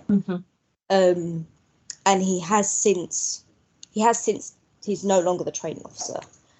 But we did then have a specialist meeting quite soon afterwards where he said, oh, if anyone gives any negative feedback, that might impact on future verifications for other members of staff, which was almost sort of threatening the staff not to give negative feedback. And I feel like it's really important for them to know that it's their opportunity to give feedback on how it's gone, positive or negative, that it can be improved. And I just don't want that to be a situation that other labs have. Yeah, that's really important, Sophie, and I'm only aware of it being happening a couple of times when people have told me. So if it is happening, if you're the verifier and it happens, put it in your report and say it made me uncomfortable and I don't think it's appropriate, and we can then follow that up. If it's somebody else in the lab and you're saying our trainees are going through and this person always insists on being there, you can do that and send us the information. As long as we know who it is, we can tackle it. It's not appropriate for them to be there. It should be an open discussion, and if there are any issues to raise, then they need to be addressed. It's not a case of sweeping it under the carpet, is it, and making people only say positive things. That's not what it's meant to be about at all. So the fact they're not in that role anymore might help a little bit. But if anybody else is in that situation and the training officer doesn't leave when you're doing the verification, if you felt really strongly about it, if they kept pitching in and they kept saying things and they wouldn't let the candidate speak, you could say that you're going to terminate the verification at that point and reschedule if you really don't think you can get to where you want to get to. So it'll be disappointing for the candidate, but I think it's important to make the point, actually, that's not all right, what's happening, because online it's difficult, isn't it? What you could do is you could, if you're doing an online one, is have a meeting with everybody and you organise a separate meeting with just the candidate that the other person's not invited to. Yeah, that's a good idea. Okay, and then they can't join in. Okay, brilliant, thank you. No problem. Amanda. So thank you very much for the session this morning. It's really informative, a lot of information given. There's I think been you've a done it lot well in there, hasn't there, Amanda? There has. Everyone else is feeling a little tired. I have been a specialist portfolio assessor for a number of years now, too many years to count, and I wanted to come on to do the registration, so I will be getting my CPD off to you. One of the things, the similar process for the specialist portfolio is this assessor's report, this verifier's report that goes back. I spend a lot of time in the write-up and the detail that goes into my reports, and I have never had any feedback at all from the IBMS as to whether the content of my report is too much, too little, too vague. And I think to close that loop, I'd like feedback on my feedback. Yeah, I think that's a really good point. Thank you for that, Amanda. Jim and I did talk about that. And at the moment, as we know, we're in about 1982, aren't we, with the way we're doing things? So it's a Word document on an email that goes to my team. So it's hard for me to see them all. But I always say to them, if there's an issue, they've got to elevate it. What we don't do at the moment is commend people who are doing it well. So it is a bit of a loophole in what we're doing. So we are in the process of, we're going to recognise the contribution that people do, because it's all voluntary. Everybody who's a verifier and examiner is doing it on top of their day job, to acknowledge what you're doing and say thank you. And also, when we are on Onefile, we can pull those reports much more easily and we can give you constructive feedback. At the moment, I'd have to ask my team to go into each of the things that have been done to find out if you were the assessor, to find the Word document, to then put them together, to then look through them. So it's quite a long process for me to be able to do that. But I absolutely agree with you that we should be giving you feedback and saying thank you for doing it well. And maybe asking if we could share some of the good reports with less experienced examiners and verifiers as well, because that's part of the community of practice that we want to build. We can put things on and people can chat to each other. That would be brilliant. That would be, and for, for new assessors, will probably provide some reassurance to them that the reports are adequate. Yeah. Thank you. So there's different Verify reports that I put on, and what I'll do is I'll put a brief description if this is a good one, this will do this. They're PDF documents, they're anonymised ones, so we can certainly share those with people who've attended today. But what we'd really like to get to is to have a place where you can discuss with each other, meet up informally. You don't need us to be involved. It will be like a community practice between examiners and verifiers. So we're working towards it. We just need somewhere to host it. Fantastic. Thank you. Thanks, Amanda. Next one is it Sipambili? I don't know if I pronounced that right. Please correct me. Hi. Yes, it is. Oh, good. Hi. Thanks to Jim for today's session. Yeah, so I've put my question a couple of times in the chat. I don't know if it's been answered.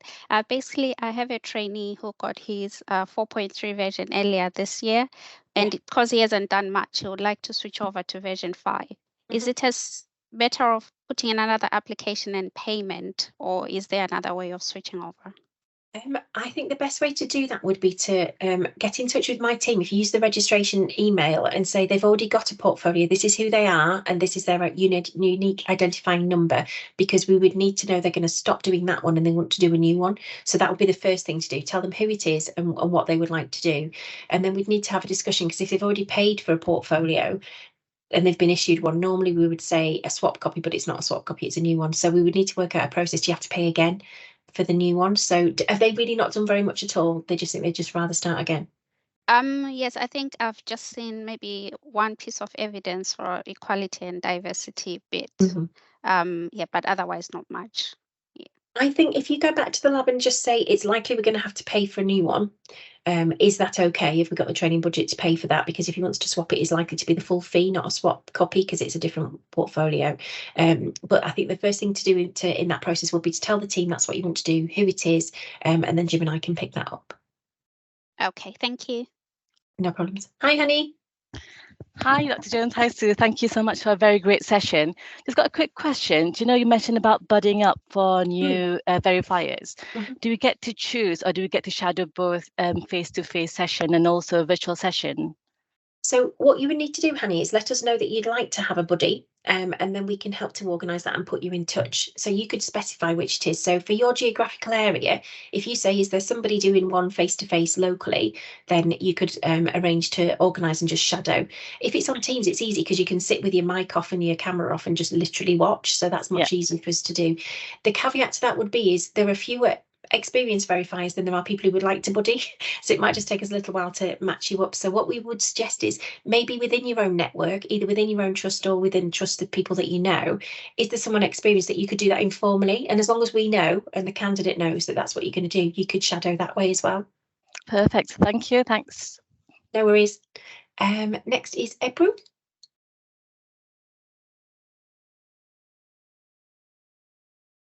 You're still on mute, Ebru, if you're talking.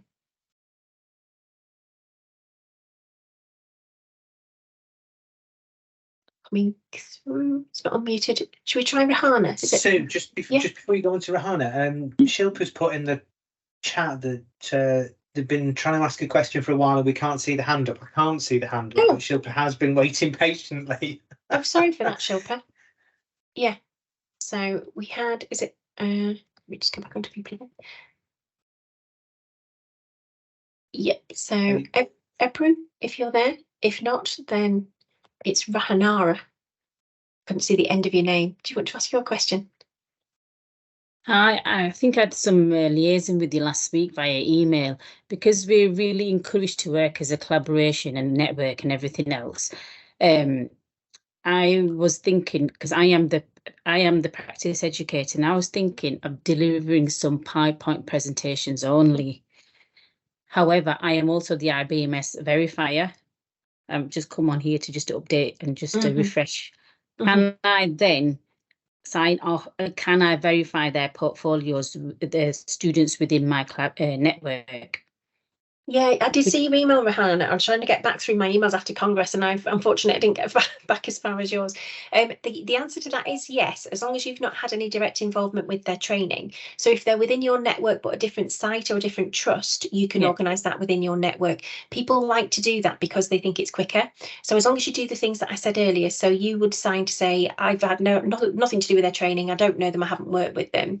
This is a different site to me, different discipline, different trust, but within our collective trust, then that should be fine. Okay, so what if I deliver some a presentation on communication, for instance? Is that my involvement then? Have I been involved and I can't verify their portfolio because I'm just delivering the presentation?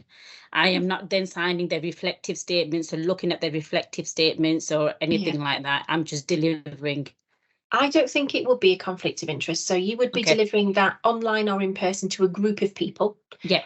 You would not be then doing anything else with them. So if you're trying to save time and get training materials together across a network, then it shouldn't prevent you then from assessing that person. So it would just be that you would say, no, I've not had any direct interaction with them as far as training is concerned. All I did was deliver a session that would help them get evidence together for this module. Okay, thank you very much. No problem. I don't know if Ebru can unmute. We go to that, or if not, was it, who did you say, Jim, needs to speak? Was it Shilpa? I can't see Shilpa anywhere. Can you unmute, Shilpa, or is that what you can't do? I'm very sorry it's not picked you up on the putting your hand up thing. I'm just going to go down the list to find you alphabetically. I think we still have problems with Shilpa. Maybe if Shilpa just types the question into the chat, so we can pick it up from there. I'm looking at the people on and I can't see her as an attendee. So yeah, if you could pop it in the chat. If not, if you could email Shilpa, we can always pick that up. And Ebru's mic isn't working, which is why you've got a problem there. Of course. Thank you. Going to email instead. Lovely. So yeah, if you can't for any reason put anything in the chat or put your hand up or speak to us, then you can always send us an email to follow up and we can answer any. So we've got Nuha and then Rejoice. Yes, I've got a question regarding the verifier. You can actually, how does it work? Because you said you have the candidate has to give 7 to 10 working days. Has to send it. Yeah.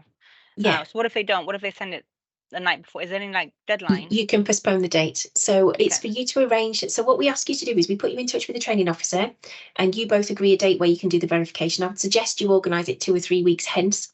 So if I was talking to you today, I would say let's make it the end of the month or early November. And then that gives them plenty of time to send emails over. So sometimes the pieces of evidence can be quite chunky. They can be quite big files, and with firewalls, it's a bit hard to send them through. So some people have told me they send 10 separate emails with 3 pieces of evidence on until they all get across to you. Obviously, when it's on one file, that's not going to be an issue. So if you agree with them, the date is going to be beginning of November, and then say, could you send me the pieces of evidence by the end of Wednesday? So you're really clear about when you're expecting them. If you don't receive them in time, you can chase. If you receive them but some are missing, it gives you bags of time to go back and say, thank you for sending them. I've actually only got 25. I'm missing this one, this one, this one, this one. Could you make sure that they're through? And then you've still got 2 weeks in which to look at them and to get ready for the date. If they don't come through to you, you agreed a date on the 1st of November and you haven't received anything by the last week of October, I would suggest you postpone and say, I've not had time to check I've got everything and look at it. Unless you get them to me at the end of the day, I can't do it on the date. We're going to have to rearrange the date. And those 90 minutes cover everything, you checking everything and then actually having the meeting, the lab tour. So 90 minutes is So 90 minutes is looking at the portfolio contents. So that will be you looking at all those electronic files, looking at the report form and thinking, right, evidence 1, yeah, good. 2, bit sketchy. 3, yeah, good, excellent.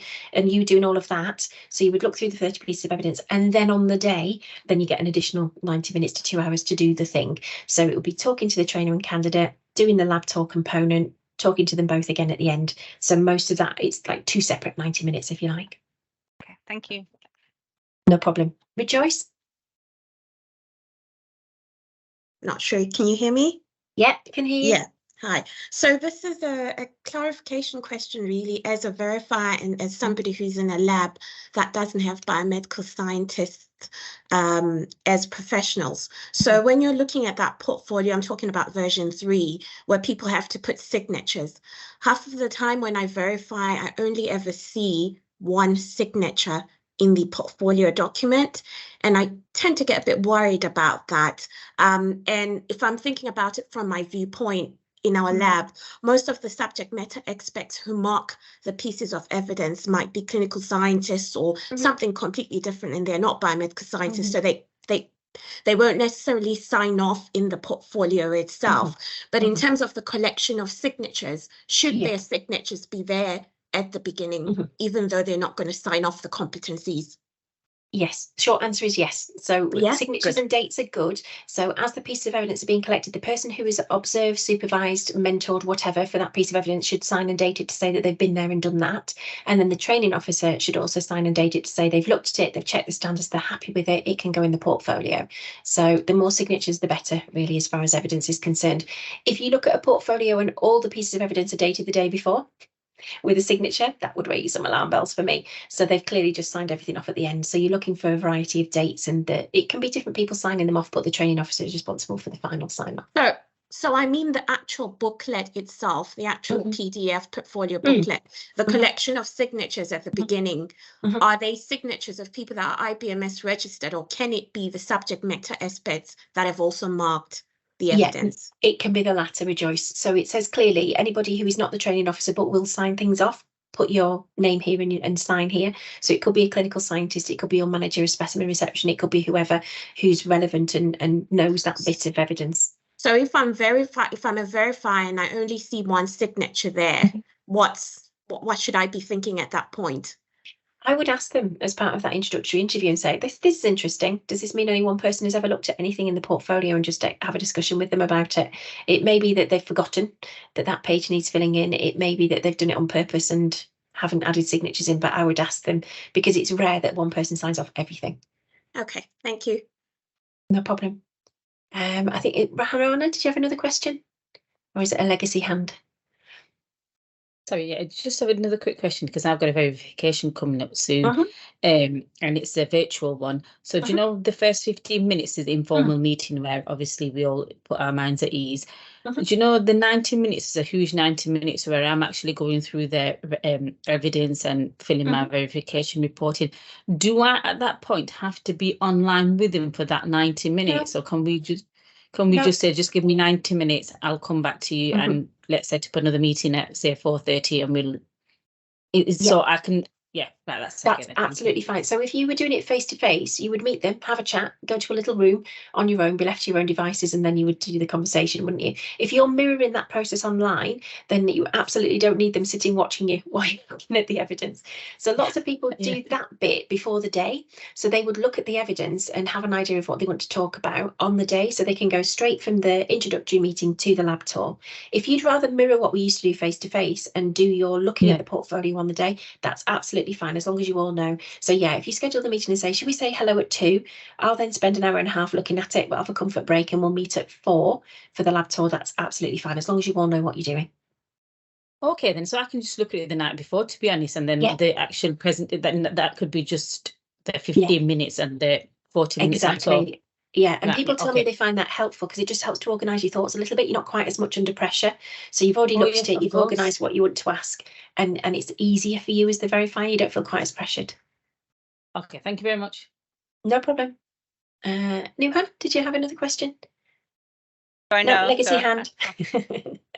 Okay, I don't see any other hands. We've managed to keep 150 of you until this time at past and going slightly over. So, Rejoice, another question? Sorry, just one more.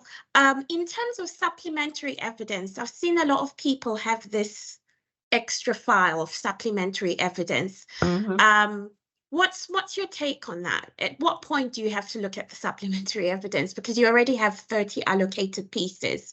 Would you say if you've seen something and it's not great, it's okay to take a pick at that supplementary evidence and say, this is okay? And is this something that's going to be available with Onefile? Because then we have Yeah. Good question. Good question. There shouldn't be, in my opinion, any supplementary evidence. The point of the portfolio is that across the 30 pieces, people are evidencing the standards of proficiency. I know it's been a transition. So the old logbook was one standard, one thing, one standard, one thing. We moved away from that quite a long time ago now. So it should be that each piece of evidences several different standards of proficiency, and you shouldn't need supplementary supplementary portfolio of evidence. If you find that that does happen, I would ask the training officer and the candidate, why do they feel that's necessary, and why have they not hit the standards by the 30 pieces that they've already got? As you've just described, if there's a piece of evidence you think it's not quite there, can't see this one, and you choose to look at the supplementary evidence, you could do that, but we should be phasing that out. Onefile won't be built to take anything else. It's the 30 pieces or nothing. So we need to wean people off. Oh, here's my extra portfolio over here that's got the extra bits in. That's not what we need to be doing anymore. We should have moved away from that. So if the HCPC were to come and say, do you meet the standards of proficiency? You say, well, I can meet 93 of them, but the other 8 or 9 are over there, then that's not really where we want to be. We want to have everything together, incorporated into the pieces of evidence that are showing clearly how you meet all the standards in one go. So if you are coming across that and you are finding it, could you put it in your report form that there's some supplementary evidence and you felt that the balance wasn't quite right, not enough of it was in the evidence that was submitted, because we can follow that up with the lab then. Thank you. Lisa? Hi, Sue. Apologies if I missed the answer to this, but for our integrated programmes, when students have had their successful verification, everything's been filled out on Onefile, is there something in place to prevent them being issued with the certificate of competence? Because obviously they won't have finished their degree programmes at that stage. Yeah, really good question, Lisa. The short answer is yes. So my team know they need both bits. So if there is a degree that's already been completed that's separate to what's on Onefile, and then Onefile is completed, that will trigger the issue. We won't let that go until we've got both bits. So we will build that in so that we make sure that they can't. So we know for integrated programmes, they might finish and do the verification and they've still got the exam board to go. So we'll build that in to make sure that that shouldn't happen. Brilliant, thank you. No problem. And Sophie? So following on from the supplementary evidence, it's not something that I recommend, but if you had a piece of evidence where you had, for example, a training event was attended, so they had their notes from the training, and then they did a reflective learning, would they have to be uploaded as one document, or can you have 2 documents uploaded on Onefile and the 2 documents are one piece of evidence? I would suggest they combined them. Again, that's my personal opinion. So they may have notes that they took at the time, but their reflection can be part of that. They don't need to be 2 separate pieces. So it's that thing about integrating what I've learned and how I'm using it piece. So it really should be together as much as possible. Onefile is set up to expect one thing. Is that right, Jim? For each piece of evidence, it's expecting one thing. Yeah, I mean, it can take more, but like you said, it's easier to provide the feedback on the evidence if it has been amalgamated into one kind of collective piece. Yeah, and again, it's that thing about I've been somewhere, full stop, and then I did some reflection. Actually, we want them to integrate the 2 so that they're always doing it. Every piece should have some reflection in, really. Okay, brilliant. Okay, any more questions? I can't see any more hands. Does anybody want to ask anything before we finish? I can see Deborah smiling. It's like being in a council meeting, isn't it, Deborah? We've done a long stint this morning. And then we'll do it all again on Friday when we do have council. I can see a couple of people have put hands up. So Sophie, is that a legacy hand? You just had your hand up. Or do you want to ask something else? And if not, I think is it Chinedu is next? Yes, hello. Oh, thank you. Can you hear me? Yes, can hear you. Thank you for the wonderful presentation. It's just a quick question. I was going to ask, for someone to become an assessor, to become a verifier, the new term. In line with the minimum number of years of practice, do one having advanced maybe training certificates give the person edge, like maybe masters and PhD, or maybe again with someone with traditional training, maybe university training, maybe teaching in the university, and again combined with practice as a It's not really the academic qualifications, Chinedu. It's about being in the lab and understanding the training that needs to happen. So the portfolio is very much about work-based practice. So the person who would need to be a verifier would need to have enough experience under the belt to recognise good training and good pieces of evidence. So we say a nominal 2 years because that's usually enough for people to have done their own training, be registered themselves, and then see enough in the laboratory to feel confident that they could make that assessment. So that's why we say 2 years. Okay, that's fine. Thank you. No problem. Okay, any more for any more? I'm not seeing any hands. I'm hoping that we've answered all the questions that you have. If there is anything that you would like to ask, please do email us. And in the evaluation survey, Jim and I are going to look at it this afternoon, and we'll try and incorporate some questions that might be useful based on the chat, things that have come in. We will ask if you'd like to be a buddy. We will ask if it's refresher training for you and you're experienced, or whether you're new and you would like to become a verifier. So we will ask you those questions in the follow-up. Thank you so much for your time today. I know your time is very precious and we've taken an awful lot of it today. So thank you for sticking with us till the end. Having about 150 when we were half an hour over, I'll count as a win. So thank you so much for joining us. It's been lovely to see your smiling face. Thank you for your engagement and your discussion. It's been a really useful session, I think. So we look forward to hearing from you soon as verifiers and as trainers. And thank you again for your time.